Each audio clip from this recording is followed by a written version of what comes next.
മൂന്നാമത് പറയുന്ന പാഡാണ് തായ് പാഡ്. നിങ്ങളെല്ലാം കണ്ടിട്ടുണ്ടാവും.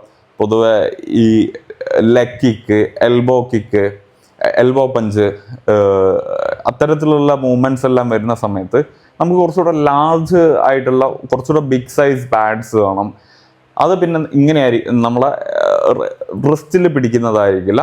നമുക്ക് നമ്മുടെ എൽബോസ്, നമ്മുടെ ഈ ഒരു ഏരിയ അതിലെല്ലാം കവേർഡ് ആവുന്ന ബിഗ് സൈസ് പാഡ്സ് ഉണ്ട്. പിന്നെ ബോഡി പാഡ്സ് ഉണ്ട്. ബോഡി പാഡ്സ് എല്ലാം യൂസ് ചെയ്യുന്ന സമയത്ത് നിങ്ങൾക്ക് ഇപ്പം നിങ്ങളിപ്പോൾ ഒരു കോച്ചാണ്, നിങ്ങൾ പരിശീലകനാണ്, അങ്ങനെയെങ്കിൽ നിങ്ങളുടെ ക്ലയൻറ്റിൻ്റെ ഒരു യഥാർത്ഥ എക്സ്പീരിയൻസ് കൊടുക്കുക. ഇപ്പോൾ സ്ലിപ്പ് എല്ലാം ചെയ്ത് കഴിഞ്ഞാൽ ബോഡീൻ്റെ ഇന്ന ഏരിയയിലേക്ക് നിങ്ങൾക്ക് ഹിറ്റ് ചെയ്യാൻ പറ്റും. നിങ്ങൾക്ക് അത്രയും ഫാസ്റ്റായിട്ട് ഹിറ്റ് ചെയ്തിട്ടൊരു റിയൽ ആയിട്ടുള്ള ഒരു എക്സ്പീരിയൻസ് പ്രൊവൈഡ് ചെയ്യാൻ പറ്റും. പിന്നെന്താണ്, ജെൽ പാഡ്, എയർ പാഡുകളുണ്ട്.